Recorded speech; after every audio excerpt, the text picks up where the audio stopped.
তো চলে আসলাম আমার বোনের বিয়ের ব্লগ নিয়ে। তোমরা যারা অনেক বেশি অপেক্ষা করছিলে তাদের জন্য হচ্ছে আজকের ভিডিও। তেমন একটা গুছিয়ে ব্লগ করতে পারিনি কজ আমার মন অনেক বেশি খারাপ ছিল। যাই হোক, বিয়ের দিনের শুরু থেকে শেষ পর্যন্ত সবকিছু নিয়ে থাকছে আজকের ব্লগ। চলো দেরি না করে ব্লগটা শুরু করা যাক। এটা হচ্ছে বিয়ের আগের দিন। এই দিনে হচ্ছে আমার বোনকে মেহেদি পরাতে আসে। আর আমরা কিন্তু মেহেদি দিয়েছি মেহেদি কুটির পেজের আপুর হাত থেকে। এর আগে হচ্ছে ওনার হাতে আমি মেহেদি দিয়েছিলাম আমার দেবরের বিয়েতে। তো উনি তো অসাধারণ করে মেহেদি দেয়। যারা হচ্ছে আগে আমার ভিডিওতে দেখেছো তারা তো জানোই, আর যারা হচ্ছে জানো না তাদেরকে আবার জানিয়ে দিচ্ছি যে আপু অসাধারণ মেহেদি দেয়। আপুর পেজটা উপরে ট্যাগ করা আছে, গিয়ে দেখতে পারো, কি দারুণ তার কাজ। বিয়ের মতো স্পেশাল দিনটাকে যদি আরো বেশি স্পেশাল করতে হাত ভর্তি মেহেদি দিতে চাও, অবশ্যই আপুকে নক করতে ভুলবা না। আমিও কিন্তু অল্প একটু দিয়েছিলাম, যদিও বেশি সময় পেলে আরো বেশি করে দিতাম। আচ্ছা, এখন হচ্ছে বিয়ের দিনের ক্লিপ দেখাচ্ছি। আর 2 রাত ঘুমাইনি, দ্যাটস ওখানে গিয়ে আমার এত ঘুম পাচ্ছিল যে আমি ঘুমিয়ে পড়ছি। এরপর আমার বোন এই ক্লিপটা নিয়েছে। যদি সাজানোর জন্য ডাকা না হতো আমার মনে হয় কি আমি রাত পর্যন্ত এখানে ঘুমাতে পারতাম। এরপর আমার বোনকে সাজানো শুরু করেছে। আর আমি জীবনেও পার্লারে সাজি না, কজ আমার মনে হয় পার্লারে সাজাইলে আমাকে ভূতের মতো লাগে, আমাকে ন্যাচারালি সুন্দর লাগে। যাই হোক, সেদিনও মোটামুটি লাগছে আমাকে। আমি জানি না আমাকে কেন পার্লারে সাজালে ভালো লাগে না, তবে খুবই সুন্দর একটা ড্রেস পরেছিলাম। আর এই ড্রেসটা কিন্তু আমি সেল করব। ভারী ড্রেস যেহেতু ওকেশন ছাড়া পরা হয় না, দ্যাটস ওয়ে হচ্ছে আমি এটাকে সেল করতে চাচ্ছি। আর আমার কাছে কোনো পিকই নেই, আমি ওই দিন তেমন কোনো পিক তুলতে পারিনি। দ্যাটস ওয়ে আমি ছোট একটা ক্লিপ অ্যাড করে দিচ্ছি। খুবই সুন্দর ড্রেসটা, বাট আমি ভারী ড্রেস খুব কম পরি। তোমরা যারা আমাকে রেগুলার ফলো করো তারা দেখবে আমি খুবই সিম্পল ড্রেস পরি। দামানটা পুরো চওড়া সিকোয়েন্সের কাজ দিয়ে ভরা, পুরোটাই হচ্ছে সিকোয়েন্সের কাজ, দেখতেই পাচ্ছ। আর এইটা হচ্ছে আমি যেই দামে কিনেছি তার থেকে তো অফকোর্স অনেক কমে দিব। লাস্টবার হচ্ছে আমি আমার দেবরের বিয়েতে যেটা পরেছিলাম ওইটাও কিন্তু অনেক কমে দিয়েছিলাম, তাই না? সো ইয়া, এরপর হচ্ছে আমরা চলে গেলাম ভেন্যুতে। আর আমার বোনকে মাসাল্লাহ এত সুন্দর লাগছিল, পুরো পুতুল লাগছিল, ছোট্ট একটা কিউট পুতুল বউ। এরপর আমার বান্ধবীগুলাকে বলছিলাম কি তোরা সামনে হেঁটে আসবি, এক একজন এক এক সাইডে চলে যাবে। আমার নীল কালার ড্রেস পর বান্ধবীটাকে দেখো কালোটার পিছন দিয়ে বের হয়ে গেছে, মানে ওরা যে ভিডিওতে নিবে এরকম কোনো স্কোপই না, কি একটা অবস্থা। এরপর বর চলে আসছে, আর আমি তো বড় বোন, আমি সামনে যেতে পারবো না, এই জন্য আমি পিছন থেকে উৎসাহ দিচ্ছিলাম। অবশ্যই টাকা ছাড়া ভেতর ঢুকতে দেওয়া যাবে না। এই জায়গাটাতে এত মজা হয়েছে, এত হাসাহাসি হয়েছে। বিয়ে না বেস্ট পার্ট এই যে এরকম হচ্ছে গেট ধরা, তারপর হচ্ছে হাত ধোয়ানো, এই ব্যাপারগুলো বেস্ট। আমরা এখানে অনেক এনজয় করছি। ডিল ফাইনাল হইলো, ওনাদেরকে এখন ভিতর ঢুকতে দেওয়া হবে। আর এখন আমি আর আমার কাজিন মিলে হচ্ছে সামনে নিয়ে যাচ্ছি বরকে, মানে একসাথে বসানোর জন্য দুইজনকে। মাশাল্লাহ মাশাল্লাহ মাশাল্লাহ, দুইজনকে অনেক মানাইছে। দুইজন অনেক বেশি হ্যাপি থাকুক, অনেক অনেক অনেক বেশি হ্যাপি থাকুক। আল্লাহ ওদেরকে অনেক সুখী রাখুক, দুনিয়ার সব সুখ ওরা পাক। ইনফ্যাক্ট আমার ভাগ্যে সুখ আল্লাহ ওদেরকে দিই। আমি চাই আমার বোন সবসময় অনেক বেশি ভালো থাকুক। পর আমার বোন কান্না করা শুরু করছে, আর আমি একটা দিছি ঝাড়ি যে কান্না করবি না, একদম মাস্কারা আর আইলাইনার গোলে গোলে পড়বে, তখন অনেক বিচ্ছিরি লাগবে। শ্বশুর বাড়ির মানুষ কি বলবে এখনো কেউ দেখেনি ভালো করে।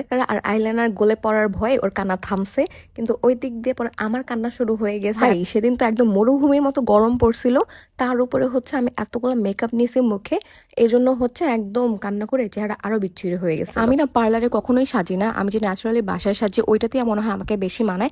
পার্লারের সাথে তেমন একটা আমাকে ভালো লাগেও না। তার উপরে হচ্ছে যেহেতু আমার বোনের বিয়ে ছিল, আমার হাতে কোনো কাজও উঠতেছিল না, দ্যাটস আমি তেমন হয়ে যে নিজেকে সুন্দরভাবে প্রেজেন্ট করবো ওই মন মানসিকতাটাই ছিল না।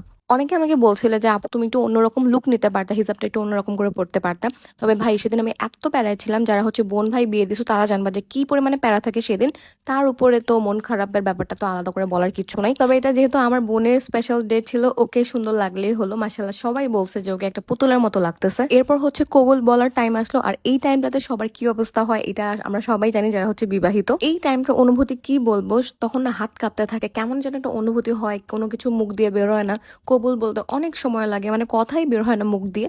ওরও একই অবস্থা, আমি বুঝাচ্ছিলাম, আম্মু বুঝাচ্ছিল, আমি বুঝাতে বুঝাতে নিজেই ইমোশনাল হয়ে কান্না করা শুরু করে দিছি। আবার মেকআপ গেসার নষ্ট হয়, কি একটা যে অবস্থা। আমার চেহারা দেখলে মানুষ মানে হাসাহাসি করবে যে ওরে কেমন কেমন দেখি সবসময়, আর আজকে কেমন দেখাইতেছে।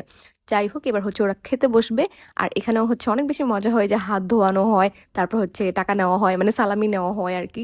সবকিছু মিলে এই জায়গাটাও আমার অনেক বেশি ইন্টারেস্টিং লাগে, ওই গেট ধরা আর হচ্ছে হাত ধোয়ানো। তারপর আমি এই যে এখানেও আমার কোনো এফোর্ট নাই, কোনো কিছু করতে পারতেছিলাম না, কজ আমি যেহেতু বড়। আর সব ছোটগুলাই হচ্ছে সামনে গিয়ে হাত ধোয়াচ্ছিল, খাওয়াচ্ছিল। এই সময়টাতে না গলা দিয়ে খাবার নামে না, ওদেরও একই অবস্থা হচ্ছিল। আমার বন্ধু কিছুই খায়নি। এরপর ওদেরকে বসে দিয়ে আমি একটু খেতে আসছি, কজ আমি সারাদিন কিছু খাইনি, এক গ্লাস পানিও খাইনি। আর তখন হচ্ছে খেতে বসে তেমন একটা খাওয়া যায়নি, কারণ ওই যে গলা দিয়ে খাবারের নাম ছিল না।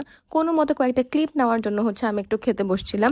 আর খাবার এত মজা হয়েছে, কোনো ইম্পর্টেন্ট ওকেশনে হচ্ছে আমরা যে বাবুর্চিকে দিয়ে রান্না করাই, ওনার হাতের রান্না লাজবাব, কি বলবো, এত অসাধারণ রান্না। অলওয়েজ হচ্ছে আমরা ওনাকে দিয়ে রান্না করে আর অলওয়েজ আলহামদুলিল্লাহ স্যাটিসফাইডই থাকি।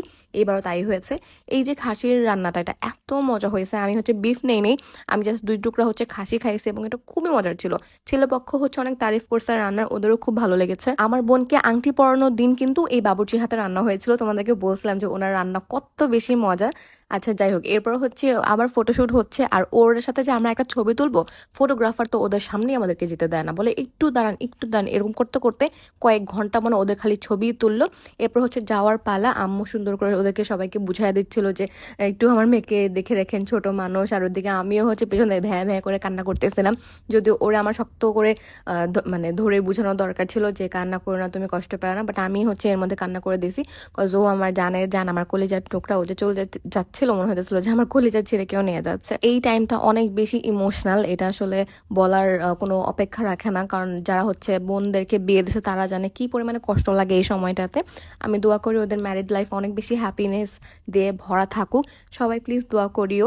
আর আমি চাই যে কোনো দিন হচ্ছে ওকে দুঃখ স্পর্শ না করুক, আর এইটাই যেন ও লাস্ট কান্না হয় বিয়ের পর, আর যাতে কোনো দিন ওকে কান্না করতে না হয়। অনেক বেশি যাতে আল্লাহ ওকে সুখে রাখে, শান্তিতে রাখে, আর ওর হাজব্যান্ড যাতে ওকে অনেক আদরে রাখে।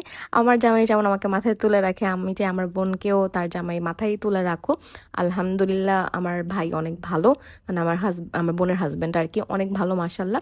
আর ইনশাল্লাহ ওকে অনেক ভালো রাখবে। সবাই প্লিজ দোয়া করবা। যে ও এখন চলে যাচ্ছে আর আমার খালি টেনশন লাগতেছিল, ও তো গাড়িতে বমি করে, তো ওরে হচ্ছে কেমনে কি করা যায়। আমি বারবার বলতেছিলাম আমার বোনের হাজব্যান্ডকে যে প্লিজ ওকে একটা ওষুধ কিনে দিও রাস্তা যাওয়ার সময়, বা হচ্ছে একটা মালটা হাতে নিয়ে ওকে একটু ধরাই দিও নাকে ধরার জন্য। আমার অস্থির লাগতেছিল যে ওর কষ্ট লাগবে এই গাড়িতে, যতটুকু জার্নি করবে ততটুকুতে অনেক বেশি কষ্ট লাগবে। এই ব্যাপারটা হচ্ছে আমার খুবই খারাপ লাগতেছিল। যাই হোক, পরে নাকি ও আলহামদুলিল্লাহ ভালোভাবে গিয়েছে। সো এখানে হচ্ছে আমার বড় মামা ওকে একটু আদর টাদর করে দিচ্ছিল, আমাদের দুজনকে অনেক বেশি আদর করে আমার মামা।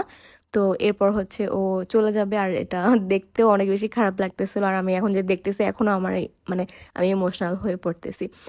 যাই হোক, সবাই অনেক বেশি দোয়া কইরো। আর আজকের ব্লগটা এই পর্যন্তই। That's it for today.